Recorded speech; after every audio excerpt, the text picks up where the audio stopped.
Hari ini kita mau belajar perasaan-perasaan Tuhan Yesus tentang jiwa-jiwa. Mari kita membaca mulai dari Yohanes pasal yang ke-14. Injil Yohanes pasal yang ke-14. Mari kita membaca bersama-sama. Yohanes pasal yang ke-14, ayat yang ke-15. Mari kita buka suara, kita membaca bersama-sama ayat ini. Yohanes 14 ayat 15, 1, 2, 3. Jikalau kamu mengasihi aku, kamu akan menuruti segala perintahku. Hafal ya, ayatnya pendek, mulai belajar hafal. 1, 2, 3. Jikalau kamu mengasihi aku, kamu akan menuruti segala perintahku. Sekali lagi hafal ya, hafal. Jikalau kamu mengasihi aku, kamu akan menuruti segala perintahku. Sekarang kita hafal dengan lokasinya. Yohanes 14 ayat 15. Mulai dari situ. 1, 2, 3. Yohanes 14 ayat 15. Jikalau kamu mengasihi aku, kamu akan menuruti segala perintahku. Sekarang jangan lihat Alkitab ya. 1, 2, 3. Yohanes 14 ayat 15.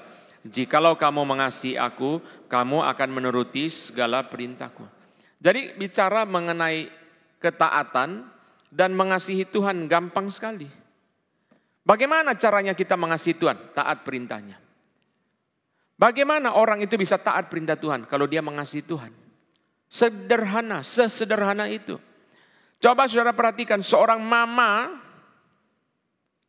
kalau dia sayang kepada anak,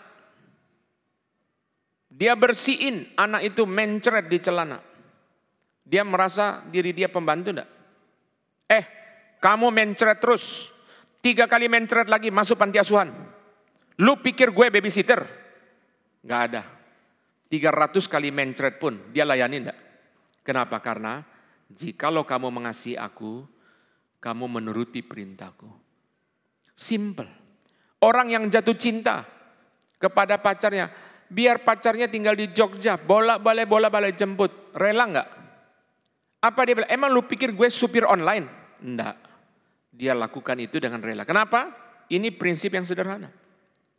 Kalau kita mengasihi Tuhan Yesus, kita akan taat kepada perintah Dia. Maka kalau kita nggak taat kepada perintah Dia, kita mengasihi Dia apa enggak? Uskup Riley mengatakan satu kalimat, jikalau kamu tidak mengasihi Tuhan, saya tanya sama kamu, kamu sudah diselamatkan atau belum? Jikalau kamu tidak mengasihi Tuhan, saya tanya sama kamu, kamu sudah diselamatkan atau belum? Paulus di dalam 1 Korintus pasal 16 ayat 22 berkata, siapa yang tidak mengasihi Tuhan, terkutuklah ia. Kalau kita mengasihi Tuhan, bukan di mulut. Yohanes berkata kita mengasihi Tuhan bukan dengan perkataan, tetapi di dalam perbuatan dan dengan kebenaran. Kalau kamu mengasihi Tuhan, perintah apa yang kamu taati? Iya ya. Jikalau kita mengasihi, kita taat. Kenapa saudara? Waktu kita mengasihi, orang yang kita kasihi itu penting. Waktu kita mengasihi, orang yang kita kasihi itu penting. Waktu kita mengasihi, kita menghargai orang yang kita kasihi. Waktu kita mengasihi, kita ingin menyenangkan orang yang kita kasihi. Dan kita menikmati kasih itu. Galatia pasal ketiga berkata, Kristus terkutuk bagi kita. Itu sebabnya Paulus berani dengan keras berkata, yang tidak mengasihi Tuhan terkutuklah ia. Oke, saya mengasihi Tuhan. Bagaimana cara saya mengasihi Tuhan? Taat perintah Dia. Kamu taat enggak perintah Dia? Coba evaluasi diri kita. Kita taat perintah Dia enggak? Yohanes berkata jangan hanya mengasihi di mulut. Mengasihi dengan perbuatan. Mengasihi yang ada bukti nyata kita mengasihi. Waktu Tuhan Yesus bertanya kepada Petrus. Simon anak Yohanes, apakah engkau mengasihi aku? Tuhan tanya sampai 3 kali. Waktu Simon berkata dia mengasihi Tuhan. Tuhan bilang apa? Gembalakanlah domba-dombaku. Lakukan sesuatu. Kalau kamu mengasihi Tuhan, lakukan sesuatu dong. Kamu mengasihi Tuhan enggak? Riley mengatakan kalau kamu tidak mengasihi Tuhan, saya tanya kamu sudah diselamatkan atau belum? Kamu sudah menerima darah Yesus atau belum? Kalau kamu sudah diselamatkan, pertanyaannya mengapa kamu tidak mengasihi Tuhan? Kalau kamu mengasihi Tuhan, kenapa kamu tidak taat sama Dia? Tanya ya sama dirimu, kamu sudah taat apa enggak? Sama Tuhan. Bukan di mulut kita, saudara. Seorang istri tidak perlu suami yang gombal terus bilang aku sayang kamu, sayang, yang. Istri perlu apa, saudara? Suami yang jemput tidak cemberut. Suami yang melayani dengan rela. Apapun saja, simple. Seorang istri mengatakan yang paling saya ingat dari suami saya waktu suaminya meninggal. Setiap malam sebelum tidur dia selimuti saya. Dia nggak usah ngomong gombal, saya mencintai kamu. Bohong, omong kosong, gombal. Berapa banyak orang Kristen gombal ya. Jadi saudara kalau nyanyi lagu tentang mengasihi Tuhan, jangan tutup mata. Yesus ku cintamu. Sambil tutup mata ya. Bohong lu. Ya. Buktinya apa kamu cinta Tuhan? Ayo. Tanya ya sama dirimu. Bukti apa yang saya lakukan kita mencintai Tuhan. Saya perkenalkan kepada saudara sekalian satu buku yang ditulis oleh Thomas Watson. Ya, nanti Pak Marvin ya. Dipesan. Lalu saya sudah perkenalkan buku ini berapa tahun yang lalu. Tapi karena baru datang ke Solo baru saya ngomong. Dipesan buku itu yang diterbitkan oleh Momentum. Thomas Watson. Segala sesuatu untuk kebaikan. Lalu baca bab tengahnya. 3, 4, 5 tentang mengasihi Tuhan. Saya baca buku itu bab tengahnya 2 kali di Belanda sambil berlutut. Kenapa saudara? Waktu baca kalimat pertama. Tuhan saya kurang mengasihi Engkau. Sekarang saya baca buku ini sambil berlutut. Nanti saudara bilang sama Pak Marvin, dipesan semua beli ya. Semua beli dan semua baca saudara. Sekarang Voices from the Past itu sudah diperkenalkan enggak di sini? Voices from the Past itu yang jilid 2. Yang belum beli. Banyak orang Kristen itu saudara sekalian itu terlalu pelit untuk rohani dia. Makan bayar enggak ada batasannya. Beli buku hitungan. Saudara mau jadi orang Kristen seperti apa? Tuhan itu banyak kecewa sama kita loh. Saking Tuhan sabar sama kita saudara. Beli buku itu, Voices from the Past. Baca setiap hari, renungan pendek. Tuhan Yesus bilang sama murid-murid, tidakkah engkau sanggup berjaga-jaga dengan aku 1 jam? Kalau saya terjemahkan kalimat itu kepada kita, masa 1 jam setiap hari berdoa baca Alkitab pun kamu tidak mau. Kamu punya 23 jam untuk hidupmu sendiri. 1 jam untuk aku pun kamu tidak mau. Maunya apa? Kita harus malu sama Tuhan ya. Minta ampun Tuhan, kami kurang mengasihi Tuhan. Kami kurang. Setiap kali saya pergi kemana, saudara mendengar cerita orang Kristen. Kadang-kadang malu saudara. Setiap Senin saya ke Pekanbaru dari Jakarta. Datang pimpin PA di Pekanbaru. Ada satu bapak setiap Senin jalan 4 jam ikut PA. Setiap Senin. Saudara berani ngaku mengasihi Tuhan? Dalam kota Solo aja ikut gereja terlambat. Betul gak? Setiap minggu Senin saudara tidak pernah terlambat. 4 jam naik mobil. Waktu malam saudara kita sudah tidur di hotel sudah ngorok. Dia baru sampai jam 2 pagi, jam 3 pagi. Setiap Senin. Tidak pernah terlambat. Saudara berani ngaku saudara mengasihi Tuhan? Kota Solo aja datang terlambat kok. Iya ya. Kita jaga perasaan Tuhan saudara. Apa sih perasaan Tuhan buat yang kita lukai, yang kita kurang mengasihi? Thomas Watson mengatakan begini. Mari kita pikir dengan pikiran yang tenang. Kalau orang mencintai orang lain. Coba, ada nggak pria jatuh cinta sama seorang gadis, kasih hadiah ulang tahun 1 gelas aqua, ada nggak? Kurang ajar lu menghina, lu pikir gua nggak bisa beli aqua? Maka ketika dia jatuh cinta, pacarnya ulang tahun, dia memberi yang spesial. Watson berkata, kalau kamu mengasihi Tuhan, tolong tanya, hal spesial apa yang pernah kamu beri untuk Tuhan? Tanya ya sama dirimu, hal spesial apa yang pernah kamu beri untuk Tuhan dalam hidupmu? Iya ya, ke gereja terlambat, pagi baca Alkitab enggak? Doa berlutut enggak? Ampun, punya ampun. Saya bilang Tuhan kalau kita ini dihakimi oleh Tuhan ya, kita itu malu. Masih banyak kekurangan dalam hidup kita yang kita belum jalankan. Watson mengatakan kalau orang mengasihi Tuhan, tidak pernah dia minta upah. Tidak ada seorang ibu minta bayaran untuk menyusui anaknya. Tolong saya mau menyusui anak saya 1 jam 100 ribu. Tidak ada. Dia lakukan itu dengan rela. Orang Kristen sekarang mau mengasihi Tuhan, mau. Tetapi apa? Hitung bayaran. Tuhan saya mau melayani Tuhan tapi usaha saya harus sukses. Kurang ajar ya. Dia nggak hitung darah Yesus. Dulu ada orang dari Surabaya datang cerita sama saya. Pak, saya ajak teman saya ikut KKR Patong di Stadion Tambak Sari. Teman saya datang, saudara bukan orang Kristen. Dia geleng-geleng kepala lihat saya. Loh saya tanya, kenapa Pak geleng-geleng kepala? Saya pakai rompi keamanan, bawa metal detektor, jadi petugas security di pintu masuk. Dia bilang begini sama saya, lu seorang presiden direktur, pimpin perusahaan besar. Bagaimana ceritanya lu jadi satpam? Saya bilang sama dia, apa salah sama temanmu? Yang salah sama temanmu, dia tidak mengerti darah Yesus. Orang kalau mengerti darah Yesus, jangankan jadi satpam, makan tai pun rela nggak? Hah? Rela nggak? Kenapa saudara? Karena makan kotoran manusia pun tidak bisa bawa kita ke sorga. Iya dong. Jadi orang Kristen, saudara sekalian itu harus berkata, Tuhan, apa yang Tuhan mau? Saya mau lakukan. Apa Tuhan? Saya ingin mengasihi Engkau. Tuhan tolong saya Tuhan. Saya ingin menyenangkan Engkau. Itu hanya di GRI. Saya bilang di Pekanbaru, saudara. Karena orang Pekanbaru banyak dari gereja lain. Di GRI nggak ada bos. Yang ada gembos. Nggak ada. Orang pimpin perusahaan, karyawannya 30.000 disuruh jaga parkir waktu KKR Patong.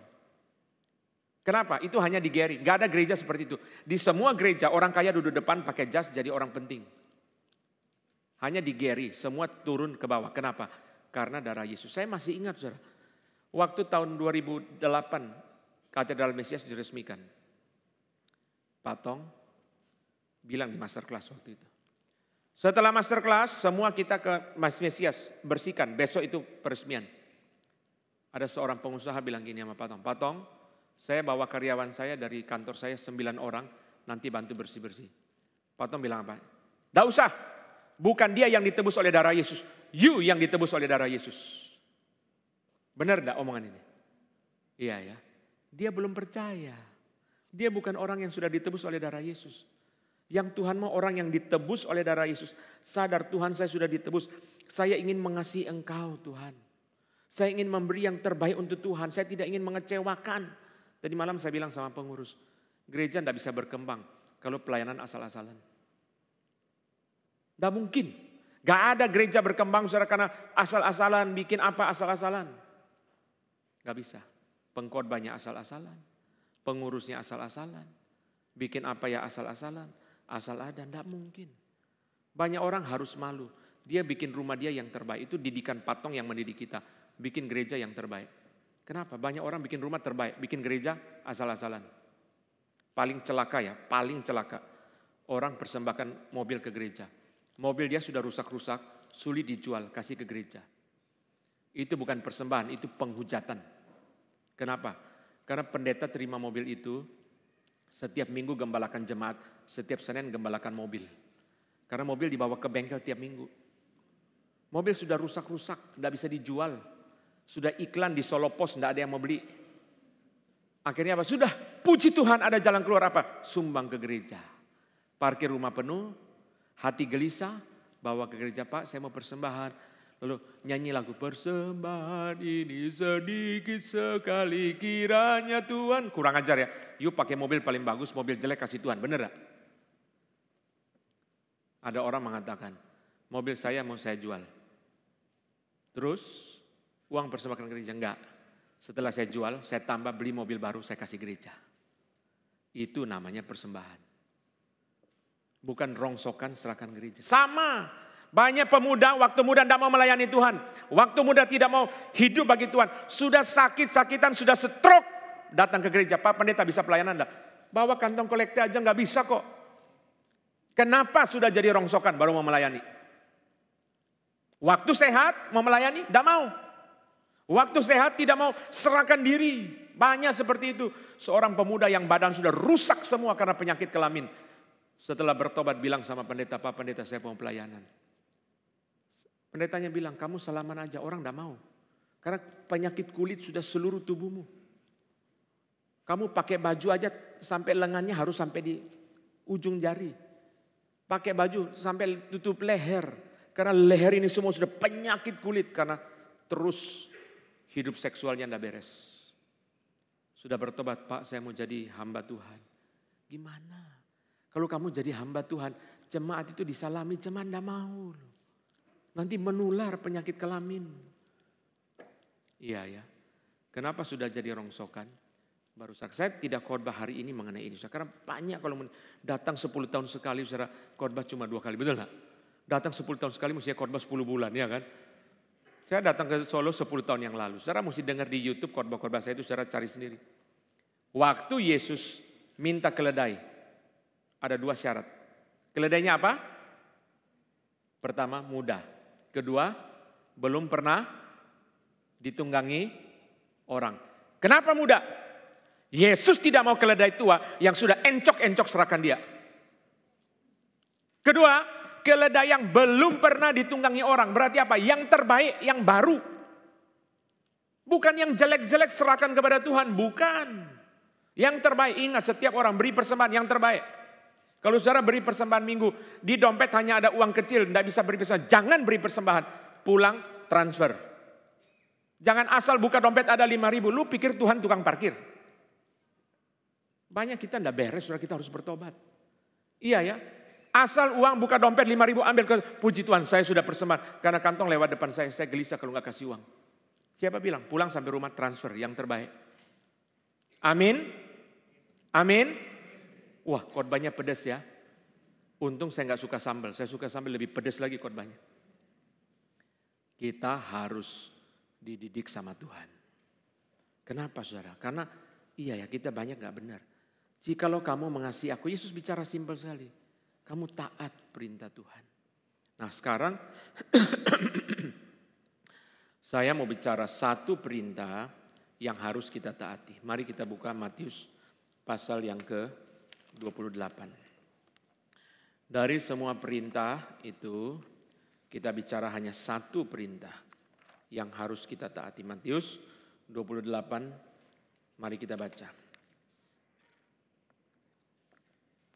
Ayat yang ke-16 sampai 20. Semua buka suara. Setiap orang ya, jangan malas. Saudara baca WA, rajin baca Alkitab, malas celaka kamu. Ya. Buka suara, baca. 16 sampai 20. 1, 2, 3. Dan ke-11 murid itu berangkat ke Galilea, ke bukit yang telah ditunjukkan Yesus kepada mereka. Ketika melihat dia, mereka menyembahnya, tetapi beberapa orang ragu-ragu. Yesus mendekati mereka dan berkata, kepadaku telah diberikan segala kuasa di sorga dan di bumi. Karena itu pergilah, jadikanlah semua bangsa muridku, dan baptislah mereka dalam nama Bapa dan Anak dan Roh Kudus. Dan ajarlah mereka melakukan segala sesuatu yang telah kuperintahkan kepadamu. Dan ketahuilah aku menyertai kamu senantiasa sampai kepada akhir zaman. Saudara sekalian, murid-murid itu melihat dia, mereka menyembah. Ini adalah respon yang wajar. Kalau orang melihat Tuhan Yesus, respon yang wajar adalah menyembah. Kalau kita mengenal Kristus, kalau kita mengenal kemuliaan dia, respon yang wajar adalah menyembah, merendahkan diri, menaklukkan diri, berkata, Tuhan, Engkau adalah Tuhanku, saya taat kepadamu. Di dalam film Gladiator itu, digambarkan saudara ketika orang itu jadi budak, disuruh main perang gladiator, tidak bisa lawan. Budak itu tidak pernah tidak taat, saudara. Orang kalau dipanggil oleh gereja, suruh pelayanan, banyak cincong, saudara. Dia mengasihi Tuhan apa enggak ya? Pak, nanti jadi liturgis. Loh, kok saya? Kok saya lagi? Enggak mau nih, berhenti. Jangan jadi liturgis lagi. Saya, saudara, melayani jadwal saya kalau saudara tahu sangat menakutkan. Tapi belum pernah satu pagi itu berangkat ke Solo kah, ke Pekanbaru kah, ke nanti minggu depan ke Manado. Belum pernah satu kali bungkus koper itu rasa beban. Istri saya bisa bersaksi. Belum pernah saudara saya bangun pagi jam 3 untuk doa berlutut. Setelah itu pergi ke doa pagi kebun jeruk. Belum pernah rasa beban. Kenapa? Karena saya tahu satu hal. Kalau satu hari Tuhan tidak pakai saya lagi, saya tidur-tiduran. Banyak waktu istirahat. Untung Tuhan masih mau pakai. Bangun, tidak pernah mengeluh. Istri saya tahu itu. Tidak pernah sekali bungkus koper itu rasa berat. Aduh berangkat lagi. Saudara sekali-sekali jalan itu enak ya. Tapi kalau tiap minggu jalan saudara baru ngerti. Saya baru ngerti yang Patong alami sekarang ini. Dulu waktu Patong ngajar itu di kelas ya. Ngantuk dia. Yuk baca dulu, saya tidur. Saya dulu gak ngerti. Kok ada dosen ngajar ngantuk. Murid ikut pelajaran ngantuk banyak. Sekarang saya ngajar SCT hari Rabu. Sudah Selasa pulang dari Pekanbaru. Saya bilang saya sudah ngantuk sekali. Berhenti dulu. Itu yang Patong alami. Saya belum pernah bungkus satu kali koper rasa, aduh kok jalan lagi. Solo, dari Solo langsung ke Pekanbaru, nanti pulang sampai Jakarta sudah jadwalnya A sampai Z. Kenapa? Kalau Tuhan masih mau pakai, kurang istirahat enggak apa-apa. Kalau satu hari Tuhan sudah tidak pakai lagi, terus tidur-tiduran di rumah, gak ngapa-ngapain. Kalau Tuhan masih beri saudara melayani, amin. Amin enggak? Amin aja kurang meyakinkan mau melayani bagaimana ya. Tuhan masih mau pakai, kita serahkan diri, Tuhan pakai. Uang saya apa? Tadi malam saya bilang sama pengurus, pelayanan saya tidak pernah tolak. Di Pekanbaru ya kalau nggak ada pianis, karena gereja masih baru, saya main piano. Gak apa-apa. Jadi singers, gak apa-apa. Jadi kontang kolekte, hamba Tuhan gak boleh ya. Style sound system, gak apa-apa. Kalau Tuhan mau pakai kok. Jangan saudara bilang, saya terus style sound system, kapan saya maju ke depan. Gak apa-apa. Tuhan mau pakai, jangan hitungan pelayanan. Orang reform yang betul-betul percaya Allah berdaulat, tidak pernah hitungan pelayanan. Gereja mau berkembang, ini tadi malam saya bicara sama pengurus ya, gimana supaya gereja ini berkembang. Gereja mau berkembang salah satu syaratnya adalah orang di dalam gereja itu tidak hitungan pelayanan. Apa dikasih langsung diambil. Kalau banyak pilih-pilih pelayanan, gereja tidak mungkin berkembang. Masa saya terus di belakang, kapan saya tampil di depan. Oh hati sudah kayak begitu, itu sudah hati bukan pelayanan. Hati kepengen menonjolkan diri. Kalau semua orang naik ke atas mimbar, mimbar ini runtuh. Tidak bisa ada orang naik mimbar, ada orang harus di bawah mimbar. Tidak bisa semua orang naik ke atas mimbar. Saudara, waktu mereka melihat Yesus, mereka menyembah Dia. Tetapi beberapa orang ragu-ragu. Kenapa? Leon Morris mengatakan dua hal. Pertama, mereka ragu-ragu karena mereka tidak percaya Yesus yang disalibkan bisa bangkit. Ini pertama. Kok bisa ya? Kemarin dia di babak belur, kemarin dia udah dipaku di atas kayu salib. Kok sekarang bisa berdiri di sini? Itu pertama. Kedua, mereka ragu-ragu karena ada satu murid yang bikin juga mereka ragu-ragu. Thomas. Jadi saudara kalau ragu, saudara dengar baik-baik ya, dengar baik-baik kalimat ini. Kalau saudara ragu sesuatu, jangan bicara sama orang. Saudara ragu, saudara ngomong, kalimatmu dipakai setan, bikin orang jadi ragu. Diam. Bergumul sendiri, ngomong sama pasanganmu. Kalau sudah anda tahan, cari hamba Tuhan, bicara sama hamba Tuhan. Jangan saudara keliling-keliling ngomong. Akhirnya apa saudara? Itu bukan pergumulan orang lain. Gara-gara saudara ngomong, dia jadi ragu. Jangan. Kita bergumul sendiri. Kalau perlu konseling, cari hamba Tuhan. Kenapa? Leon Morris mengatakan, kenapa mereka ragu? Karena Thomas ragu. Itu membuat mereka menjadi ragu. Saudara, pertama mereka sendiri sudah bergumul, kok bisa orang itu bangkit? Orang itu disalibkan, kok bisa dia bangkit seperti ini? Tetapi mereka melihat Thomas juga ragu. Itu sebabnya, saudara, bagus juga menurut saya, sebelum Yesus mengutus mereka di dalam amanat agung, keraguan itu muncul, supaya keraguan itu diselesaikan. Kenapa? Karena tidak boleh ada satu misi yang dimulai dengan keraguan. Tukang bakso pun kalau buka dagangan bakso, ragu apa yakin? Harus yakin. Harus yakin orang Solo perlu bakso. Kalau dia sendiri ragu, tidak mungkin sukses. Dia mulai aja udah ragu-ragu kok. Tidak boleh ada satu misi yang dimulai dengan keraguan. Itu sebabnya Yesus menyelesaikan keraguan mereka dengan kalimat yang muncul di dalam ayat 18. Kepadaku telah diberikan segala kuasa di mana?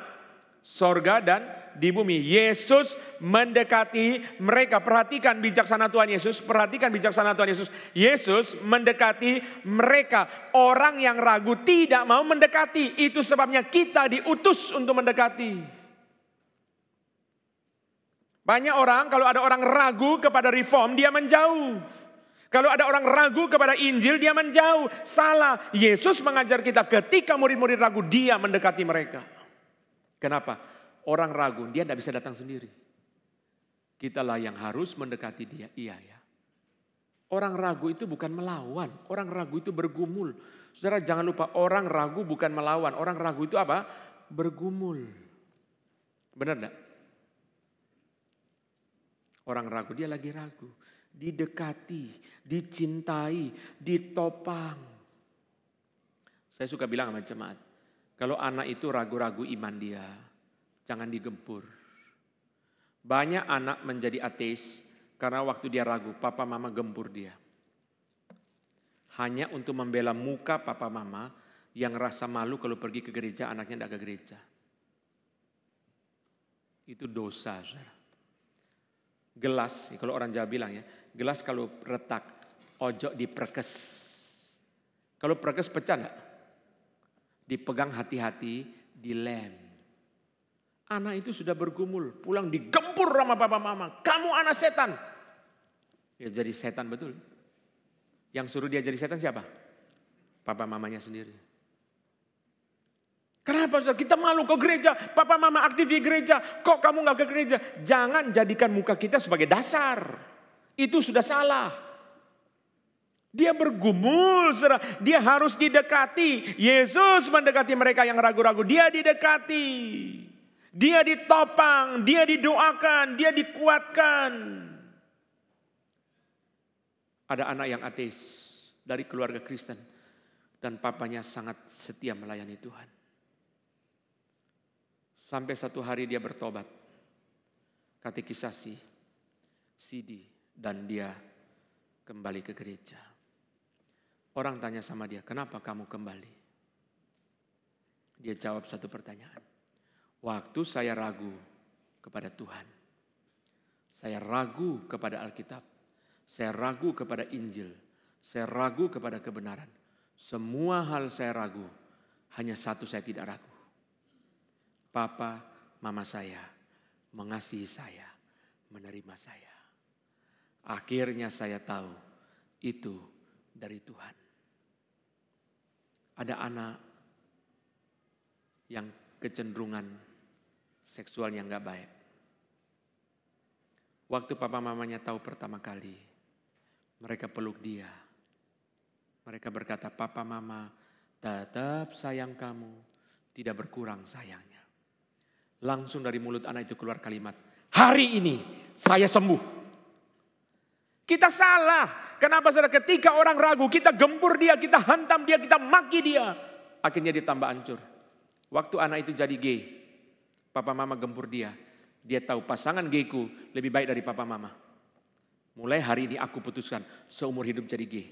Kenapa saudara? Yang salah siapa? Papa mama. Saudara lihat pelajaran dari Tuhan Yesus. Yesus mendekati mereka. Anak itu berkata, hari ini saya sembuh. Kenapa? Waktu saya dalam pergumulan, waktu saya rapuh, waktu saya ragu-ragu, waktu saya susah, papa mama peluk saya. Papa mama berkata, cinta papa mama kepada kamu tidak berkurang. Sama seperti dulu, sama seperti sekarang, sama seperti nanti. Gak gampang ya. Saudara mau memenangkan dia atau saudara mau menghancurkan dia? Yesus mendekati mereka yang ragu-ragu. Tuhan Yesus berkata apa saudara? Kepadaku diberi segala otoritas. Inilah jalan keluar kepada otoritas. Pergumulan waktu orang ragu saudara, otoritas adalah jalan keluar untuk menyelesaikan keraguan mereka. Aku berkuasa, aku berotoritas di sorga dan di bumi. Jangan takut. Di sini, di sana, aku berotoritas. Karena kepadaku telah diberi segala kuasa, segala otoritas. Karena itu pergi dan jadikanlah semua bangsa muridku. Pergi dan jadikanlah semua bangsa muridku. Karena Tuhan Yesus berotoritas di sorga dan di bumi, maka pergi, jadikan semua bangsa murid.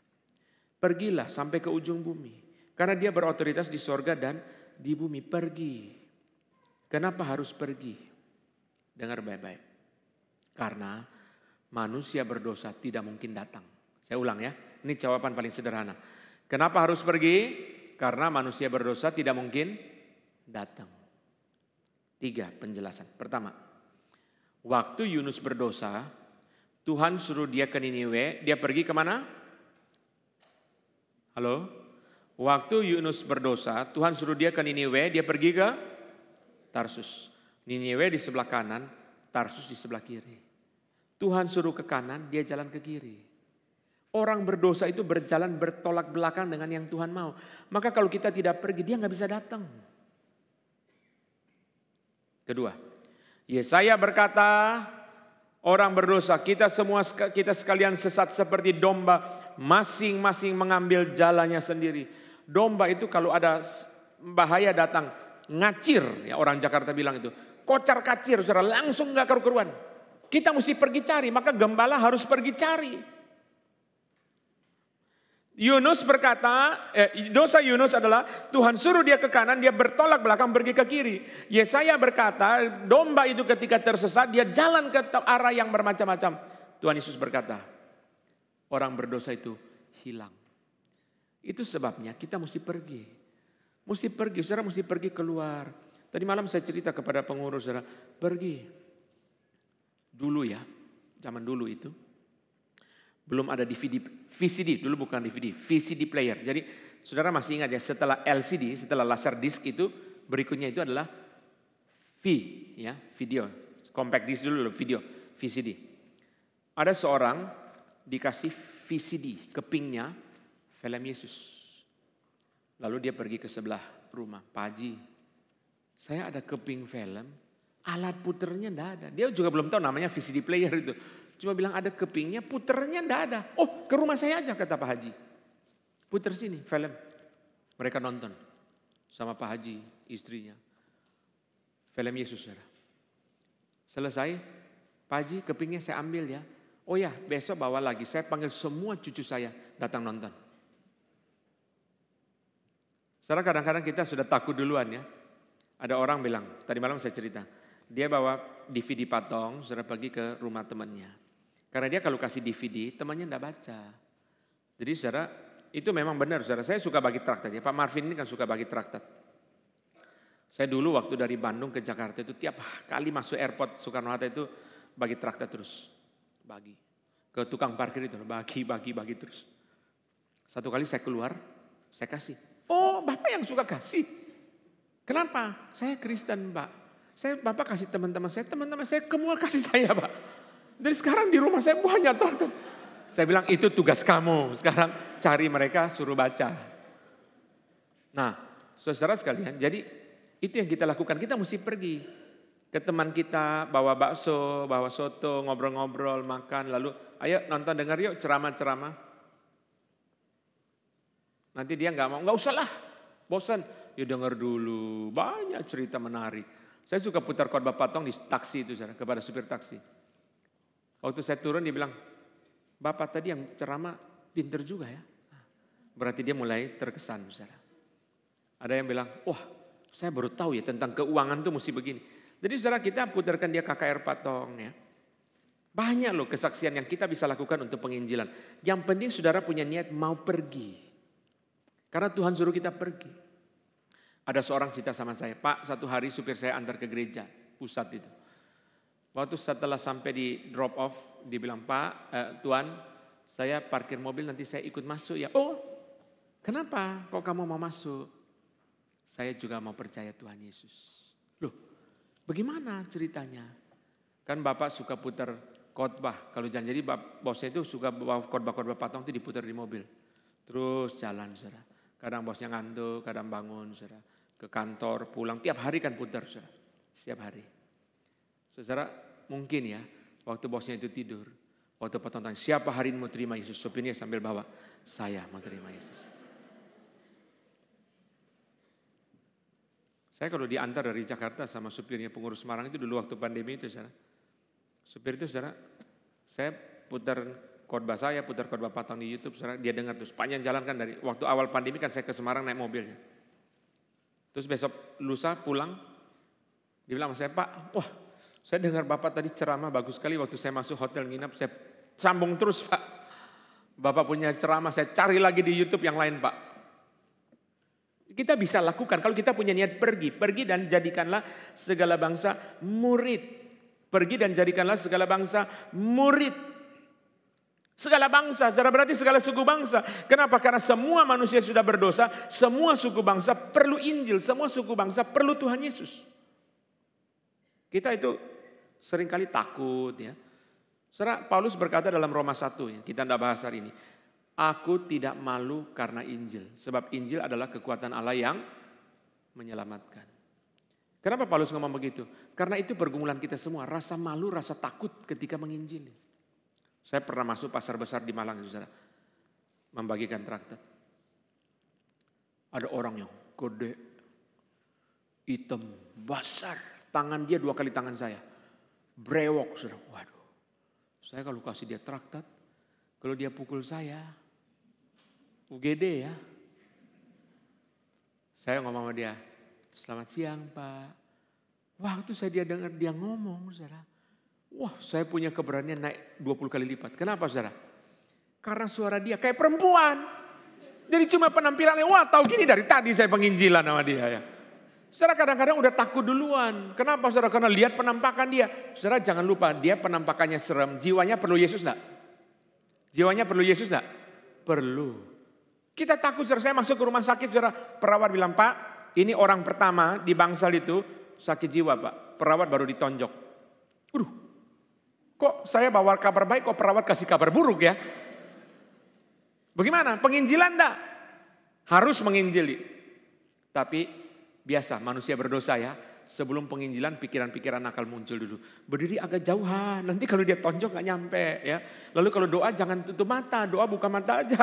Jadi kalau mau ditonjok menghindar ya. Sebelum saya menginjili saya bilang dia, Pak, saya mau bicarakan kabar baik. Dia begini duduknya, matanya tajam lihat saya. Enggak ngomong satu kata pun, enggak ada senyuman. Lalu saya berdiri depan dia, dekat, enggak apa-apa. Tuhan, hidup saya milikmu. Serahkan. Lagi pula apa saudara? Lagi pula kalau ditonjok di rumah sakit itu paling aman. Dokter ada, perawat ada, UGD ada, ngapain khawatir. Biarin, enggak apa-apa kok. Kecuali ditonjok di hutan lain. Biarinlah. Saya berdiri dekat ngomong sama dia, saya doa tutup mata. Saudara. Amin, dia enggak ngomong apa-apa. Kadang-kadang saudara Tuhan buka pintu penginjilan tuh banyak. Saya pernah masuk Bangsal di rumah sakit saudara. Ada 40 atau berapa puluh tempat tidur saudara. Saya bacakan, ini traktat ini ya. Nanti saudara pesan sama momentum ini. Saya paling senang traktat ini. Dari semua traktat. Pak Marvin ini bikin traktat juga. Dia ketularan sama saya 5 tahun ikut saya di Semarang ya. Jadi juga giat menginjili. Saya kalau pergi sama dia di Jogja di mana dia bagi traktat terus. Wah, ini roh saya turun ke dia. Ya. Saudara saya bagi traktat saudara. Saya paling senang ini. Kenapa? Judulnya bagus sekali. Bagaimanakah nasibku? Tahun 2010 saya pergi pelayanan di Melbourne. Saya bawa ini. Begitu saya bagi ke mahasiswa Indonesia. Semua ambil. Kenapa? Uang bulanan belum datang. Bagaimanakah nasibku? Wah, senang sekali saudara. Saya bagi ke supir tukang hotel, supir taksi. Saya bilang, Pak, ini Bapak kerja di pom bensin, tanya, bagaimanakah nasibku sebagai petugas pom? Tulis sendiri kelanjutannya. Wah, dia ambil, dia senang sekali. Pak, terima kasih Pak. Jadi saudara sekalian, kita bisa bagi traktat, kita bisa beri dia kesempatan untuk mendengarkan Injil, untuk mempunyai akses kepada Injil. Kenapa? Kita pikir jiwa dia. Saya masuk ke rumah sakit Bangsal. Banyak orang. Lalu saya bilang, saya baca supaya gampang, saya suka baca traktat ini.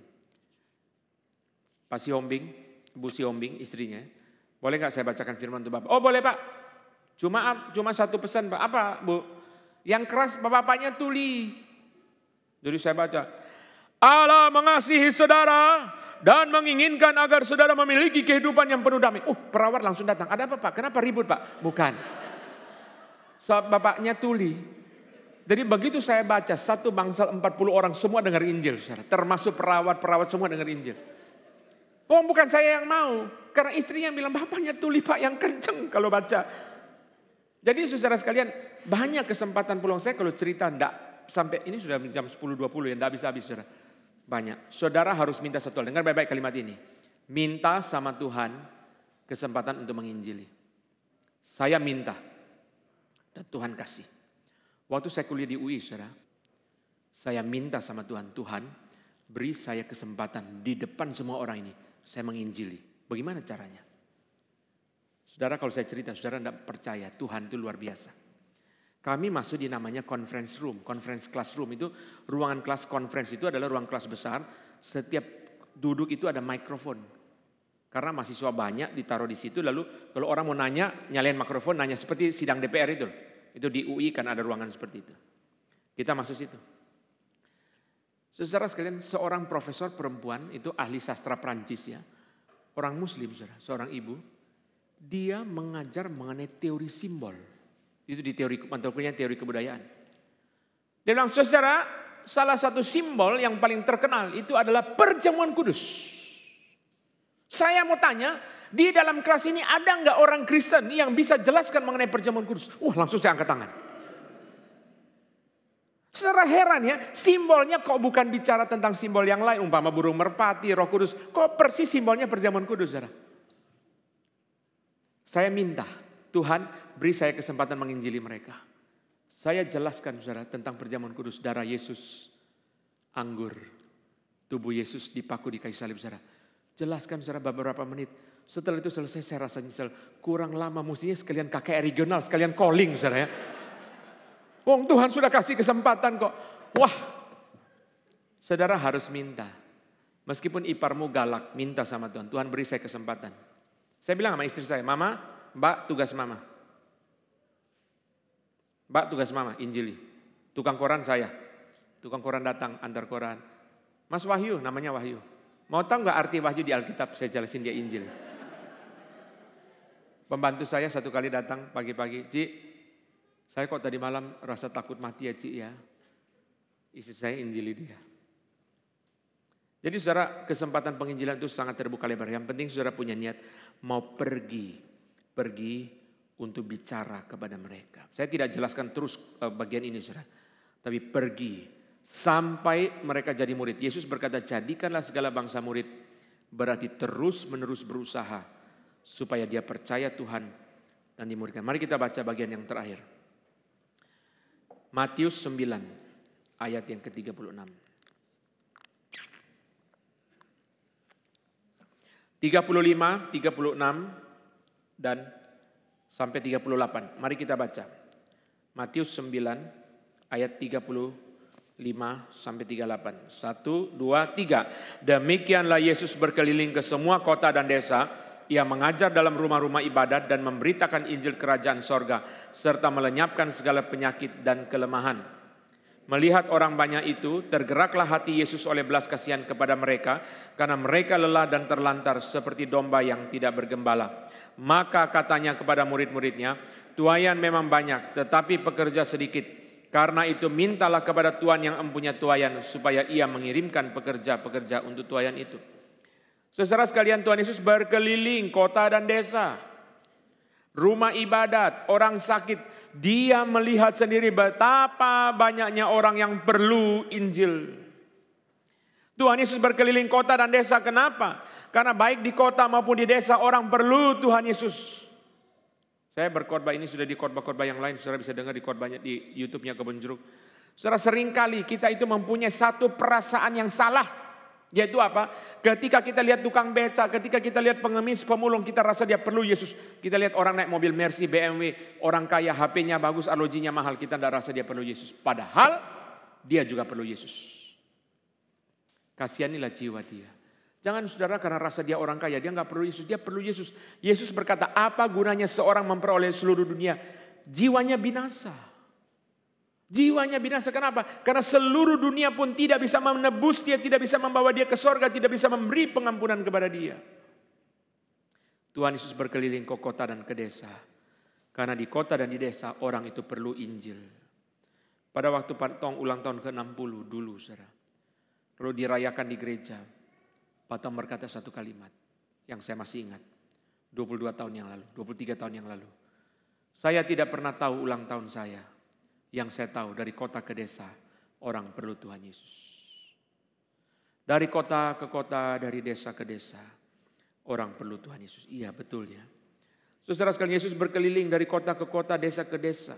Orang sakit kah, orang beribadat kah, baik dia yang masuk rumah ibadah, dia yang tidak masuk rumah ibadah, dia yang sehat, dia yang sakit, sama-sama perlu Tuhan Yesus.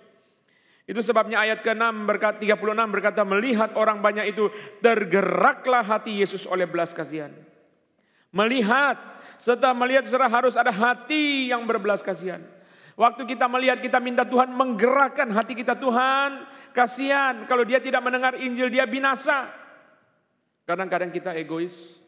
Kadang-kadang saya setelah isi bensin di pom bensin, saudara, saya langsung naik mobil.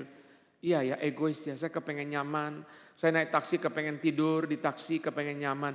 Tapi ingat gak jiwa dia? Sudah capek, gak kepengen ngomong. Kadang kita kalau capek kan gak kepengen ngomong saudara. Tapi saya begitu egois ya. Saya hanya beritakan Injil buat dia, saya tidak mati buat dia loh. Saya tidak memberi nyawa saya buat dia, saya hanya bicara. Saya hanya bagi traktat kepada dia, masakan itu pun saya tidak mau. Apakah saya mengasihi dia? Saudara sekalian, Yesus tergeraklah hati oleh belas kasihan. Sebelum memberi makan kepada 5.000 laki-laki, dia berbelas kasihan. Sebelum dia menyembuhkan orang kusta, dia tergerak hati oleh belas kasihan. Saudara perhatikan pelajaran yang penting di sini. Hati itu pertama-tama. Sebelum bertindak apapun hati. Saudara harus minta kepada Tuhan supaya Tuhan beri kepada saudara hati yang penuh dengan belas kasihan. The heart must come first. Hati harus datang dulu. Sebelum ada tindakan apapun, sebelum Yesus menyembuhkan, hati belas kasihan ada dulu. Hati Tuhan lebih penting. Hati yang mengasihi itu lebih penting. Hati harus ada dulu. Saudara punya hati enggak? Dan biasanya orang yang punya hati, dia doakan. Doakan. Berlutut, doa. Saudara punya teman belum percaya, kenalan keluarga belum percaya. Coba saudara berlutut bahwa dia dalam doa. Tuhan, bukalah hati dia.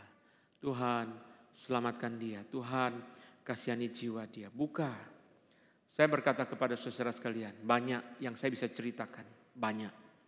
Bagaimana orang itu dipakai Tuhan. Dari the simple man sampai hamba Tuhan yang paling besar. Tadi malam saya cerita kepada pengurus. Pengurus dari Gary Malang itu. Seorang kontraktor, seorang yang sederhana. Tapi berapa banyak jiwa yang Tuhan bawa melalui pelayanan dia. Ketemu oma-oma, dia cerita. Ketemu anak pemuda, dia cerita mengenai Tuhan Yesus. Sederhana, dia doakan. Tuhan selamatkan dia. Banyak orang yang diselamatkan melalui KKR Patong, kita sudah tahu itu. Tapi orang seringkali lupa bahwa Patong dipakai Tuhan memenangkan jiwa, bukan hanya melalui KKR. Patong adalah pendeta yang menginjili pribadi paling banyak menurut saya. Kita kadang di taksi, pergi kemana, tidak menginjili. Patong terus menginjili. Terus bicara dengan mereka tentang Tuhan Yesus. Saya belajar dari Patong banyak hal. Belajar dari dia. Gimana menginjili. Saya belajar, iya ya. Saya di Taiwan naik taksi, masakan saya tidak menginjili. Tapi bagaimana saya menginjili? Saya tidak bisa Mandarin satu kata pun. Saya putar khotbah Patong dalam bahasa Mandarin. Kasih dia dengar, saudara. Dia percaya, tidak percaya terserah dia. Tuhan, saya cuma bisa lakukan ini. Harap Tuhan buka hati dia. Tuhan selamatkan dia. Banyak yang bisa kita lakukan untuk penginjilan. Kalau saudara punya hati yang belas kasihan, kalau saudara punya hati yang mengasihi Tuhan, hati yang mau taat perintah Tuhan, kita mau taat. Tuhan, Engkau sudah menyuruh kami menginjili, tetapi sudah lama kami tidak taat kepada perintah-Mu. Kami egois, pikir diri kami sendiri. Kita tidak mau berkorban untuk membawa jiwa. Matius berkata, hati Yesus tergerak oleh belas kasihan. Tergerak oleh belas kasihan. Karena apa? Karena mereka lelah dan terlantar seperti domba yang tidak bergembala. Ini bicara mengenai keadaan rohani, bukan keadaan jasmani. Mereka lelah dan terlantar jiwanya seperti domba yang tidak bergembala. Domba yang tersesat, yang ngacir ke sana ke sini, tidak tahu arah hidup mau kemana.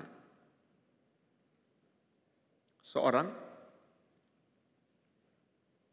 Rumania di kota apa saya lupa di Amerika. Arah hidupnya enggak ada. Lalu saudara jalan ke sana kemana. Seperti biasa orang kalau tidak ada arah hidup, saudara enggak tahu mau kemana. Ke sana, kemari. Akhirnya saudara dia jalan-jalan di kota sampai tempat satu stadion besar. Lebih besar dari Manahan atau Sriwedari, stadion besar. Waktu dia sampai situ, orang banyak keluar dari stadion. Lalu saudara dia bilang, saya coba masuk. Mungkin pertandingan sepak bola baru selesai. Coba saya masuk ke dalam, lihat. Begitu masuk ke dalam, bukan pertandingan sepak bola. Karena lapangannya dipasang kursi. Dan kursi-kursi baru dilipat, saudara. Jadi panitia sedang melipat-lipat kursi. Lalu saudara dia masuk, dia kelihatan bingung-bingung. Maka Cliff Barrows, itu pemimpin pujian dari KKR Billy Graham, langsung mendekati dia. Selamat malam Pak, cari siapa? Apakah ada di panitia? Cari teman di panitia. Oh bukan Pak, saya jalan-jalan di luar saja bingung-bingung. Saya lihat banyak orang keluar di sini. Saya kepengen tahu ini acara apa? Apakah ini pertandingan olahraga? Oh bukan, kami baru selesai kebaktian. KKR dari Billy Graham. Bapak apa? Ngobrol-ngobrol saudara. Terus ngobrol sampai orang itu dibimbing dan percaya Tuhan Yesus. Banyak kali orang dibimbing saudara percaya Tuhan bukan oleh pendeta besar. Oleh seorang awam biasa yang sederhana. Tuhan pakai dia karena hatinya tergerak oleh belas kasihan. Dia lihat mereka lelah dan terlantar seperti domba yang tidak bergembala. Kasihan jiwa mereka binasa. Ada jalan yang disangka orang lurus tetapi ujungnya menuju maut. Mereka mau kemana kalau kita tidak beritakan Injil kepada mereka? Mereka mau kemana? Itu sebabnya Tuhan Yesus berkata di ayat 37 dan 38. Maka kata Yesus kepada mereka. Kata Tuhan Yesus kepada mereka, saudara, tuaian memang banyak tetapi pekerja sedikit. Yang masalah bukan karena kurang tuaian. Yang masalah adalah karena kurang penuai. Tuaian banyak, tuaian bukan sedikit, tuaian banyak tetapi pekerja sedikit. Karena itu mintalah, saudara lihat ini apa? Doa. Apa solusinya? Doa. Mintalah kepada Tuhan yang empunya tuaian. Ini solusi pertama. Waktu orang berkata saudara tuaian itu memang banyak, pekerja sedikit. Seringkali kita berkata, oh ayat ini bicara kita harus jadi penuai. Bukan, ayat ini bicara pertama-tama berdoa. Saya tidak bicara doa kali ini. Minggu depan saya ke Manado dan ke Ternate. Memimpin mereka doa berlutut. Solo belum kebagian. Mungkin satu hari saya kembali lagi untuk memimpin doa berlutut. Yang sudah pernah doa berlutut 3 jam itu adalah Malang, Medan, Batam, Bandung. Selain kota-kota yang pernah saya layani, saudara. Berlutut berdoa, berdoa dan berdoa. Doa terus berdoa. Di dalam sidang sinode, kalau saudara yang ikut sidang sinode ingat kalimat Pendeta Agus Marjanto. Saya tanya, Pak Agus, tolong beritahu bagaimana GRI Sydney dari 15 orang bisa jadi 300. Pak Agus bilang apa? Saya berlutut. Berlutut dan terus mengetok. Sampai mati. Ketokan yang terakhir. Tuhan tidak jawab pun. Saya ketok sampai ketokan terakhir. Itu apa saudara? Doa. Kalimat itu sangat menggerakkan saya. Iya ya. Saya ketok terus. Tuhan minta. Karena Tuhan yang suruh. Mintalah, ketoklah. Saya ketok terus, saya terus berdoa. Minta Tuhan. Kalau Tuhan tidak kabulkan, tidak apa-apa. Saya ketok. Sampai orang yang di depan pintu itu ketok. Sampai ketika orang buka pintu, yang ketok sudah mati. Dia ketok sampai ketokan terakhir. Doa. Yesus berkata, mintalah kepada tuaian yang empunya tuaian. Saya berdoa, Tuhan bangunkanlah dari GRI Solo. Banyak orang yang dibangunkan.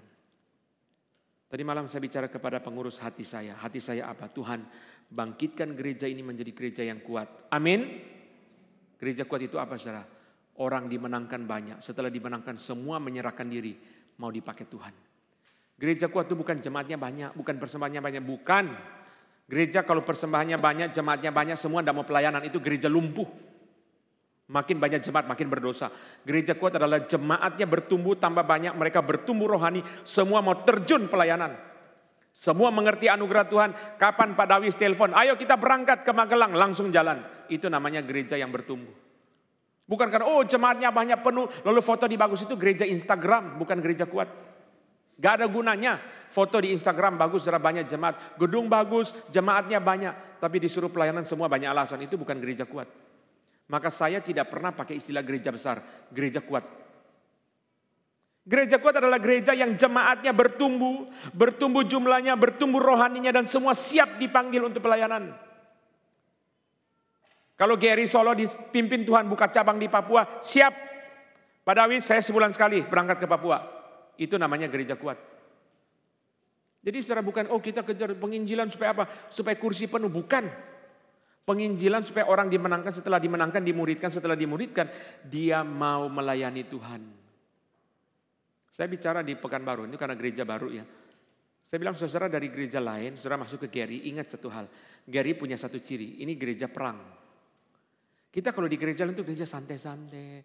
Hari Senin sampai Sabtu udah capek. Hari Minggu ke gereja santai-santai. Ya gereja santai, ya masak bareng. Ya main di Kebon Jeruk semua ada. Saudara pingpong bareng ada, saudara masak bareng ada, semua ada. Tapi ujung akhir perang. Bukan ujung akhirnya santai-santai. Bukan ujung akhirnya fellowship. Bukan ujung akhirnya kebersamaan. Bukan ujung akhirnya perang. Berjuang untuk kerajaan Allah. Berjuang untuk gerakan reform. Maka dipanggil kakek regional, jalan. Dipanggil apa jalan, saudara? Harus saya teriak kepada jemaat, saudara punya niat dipakai Tuhan enggak? Ini pelatihan pengkhotbah awam sekarang, 150 yang ikut. Kenapa? Karena banyak orang kalau pelatihan pengkhotbah awam, dia pikir gini, kalau saya mau ikut baru saya ikut pelatihan. Itu pikiran yang salah. Ikut pelatihan, itu tanda saudara mau dipakai Tuhan. Kalau nanti tidak jadi berangkat pun tidak apa-apa. Tapi jangan waktu mau berangkat gara-gara belum pelatihan tidak bisa berangkat. Saudara nanggap enggak? Niat dipakai Tuhan. Niat untuk apa? Dipakai Tuhan. Itu yang harus ada. Oh, saya nggak pergi KKR regional, pada mungkin bagi saya pergi KKR regional, jadi saya nggak ikut pelatihan. Salah, saudara berdoa, Tuhan saya mau dipakai Tuhan, saya ikut pelatihan. Nggak jadi berangkat ada apa-apa. Oh, dengar firman kok, kurang salah apa. Tapi waktu Tuhan mau pakai, jangan gara-gara saudara tidak persiapkan diri. Gereja yang dipakai Tuhan salah satu ciri khasnya, orang-orang di dalamnya semua berniat dan bersiap untuk dipakai. Saudara lihat pusat itu, teladan buat kita itu GRI Pusat, saudara. Saking diberkati sampai janji iman di cabang pun orang pusat mau datang ikut pikul salib. Waduh, saya bilang Patong sangat diberkati Tuhan. Gereja lain tidak ada yang kayak gini. Kenapa saudara? Bukan urusan saya kok. Bukan urusan saya, buat apa saya pikir Solo, Jogja, pembangunan, bukan urusan saya. Itu sebabnya kenapa gereja tidak berkembang. Karena semua pikir diri sendiri, tidak pikir jiwa-jiwa yang ada di luar sana. Tidak pikir orang-orang yang belum diselamatkan. Paling celaka satu, saudara. Kalau gereja sudah banyak orang, sudah jadi gedung, saudara. Orang-orang reform di dalam GRI Solo, semua senang GRI Solo, gedung bagus, ajaran reform senang. Lalu saudara menjadi klub eksklusif. Kelompok ini tok senang, tidak mau bawa jiwa, itu paling celaka. Setiap kursi yang kosong, Tuhan akan hakimi kamu yang duduk di sebelahnya. Kenapa kursi dari uang Tuhan? Kosong kursinya. Saudara jangan senang. Puji Tuhan ya, gedung bagus ya. Puji Tuhan ya, GRI Solo bagus ya. Setiap kursi yang kosong, yang duduk sebelahnya akan dihakimi. Oh kalau gitu saya curi yang kursinya penuh Pak, jadi tidak ada yang kosong. Tambah dihakimi. Sudah tidak bertanggung jawab, masih mau lari saudara. Oh puji Tuhan kursinya bagus, puji Tuhan gerejanya bagus. Oh senang, lalu 100 orang di dalam gereja ini sukacita senang setiap minggu dengar khotbah reform. Puji Tuhan ya. Sepanjang jalan Tuhan pimpin, wah senang. Lalu dia lupa di luar sana ada orang belum percaya. Dia lupa kursi kosong itu untuk jiwa-jiwa, bukan untuk tas saudara. Mari semua sadar. Sadar, tuaian memang banyak, tetapi pekerja sedikit. Saudara dengar kalimat yang terakhir. Saudara, Tuhan punya metode cuma satu. Metode Tuhan cuma satu. Orang. Orang yang ditebus oleh darah Yesus.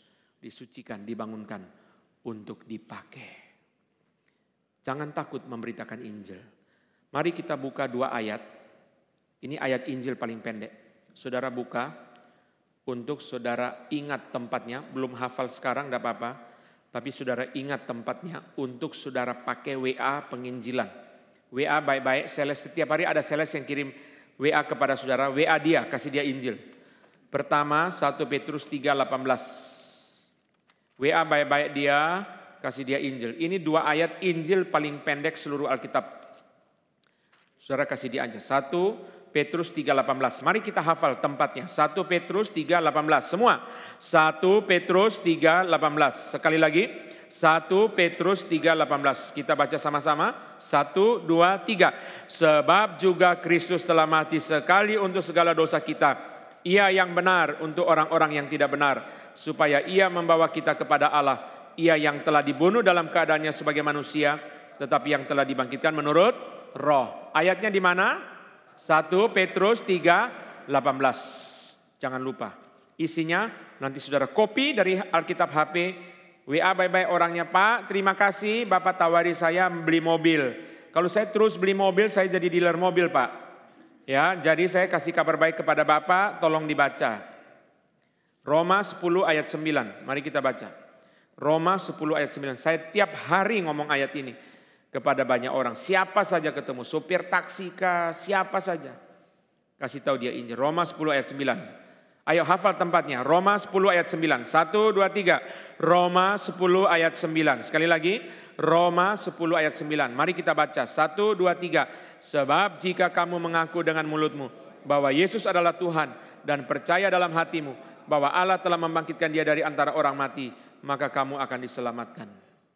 2 ayat ini pakai untuk penginjilan. Traktat, cari ini.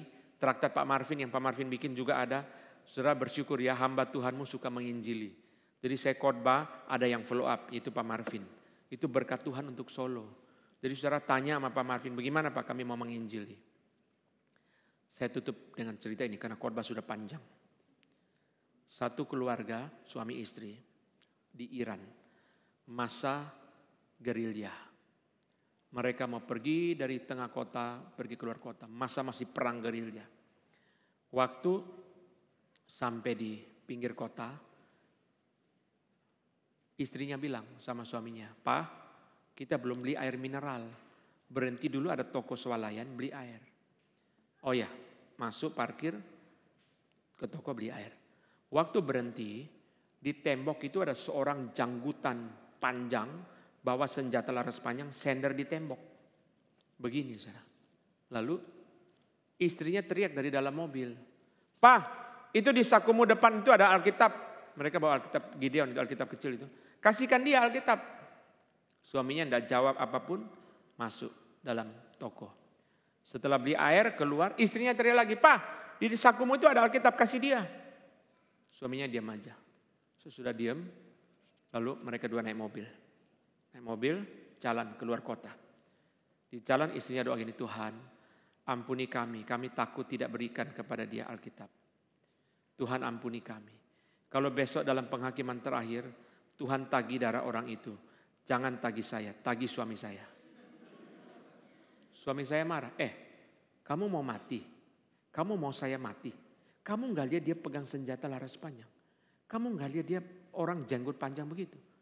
Kamu mau saya mati?" Mereka dua ribut, debat-debat. Akhirnya mobil berhenti. Setelah mobil berhenti mereka doa. Doa, balik lagi.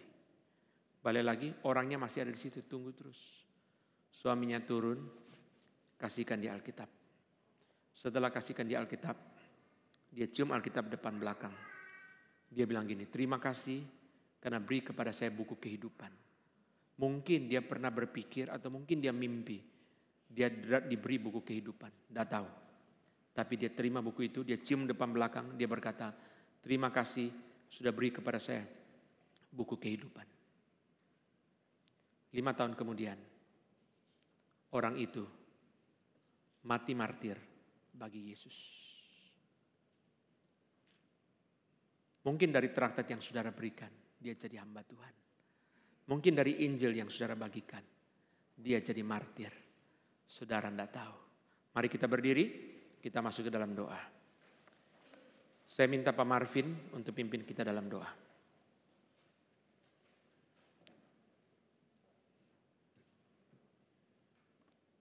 Tuhan Allah Bapa kami yang bertahta di dalam kerajaan surga, kami bersyukur Tuhan bahwa Engkau terlebih dahulu mengasihi kami. Dengan demikian kami pun mau Tuhan untuk mengasihi Engkau, mau untuk taat perintah-perintah Engkau, terutama perintah yang begitu agung di dalam amanat agung bagaimana kami mengabarkan Injil.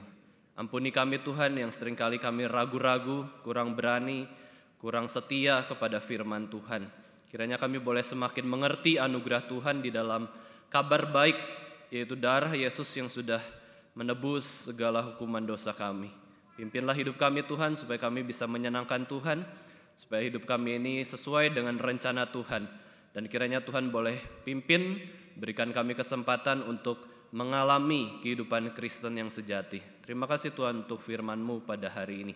Di dalam nama Tuhan Yesus Kristus, Tuhan dan Juru Selamat kami yang hidup, kami sudah berdoa. Amin.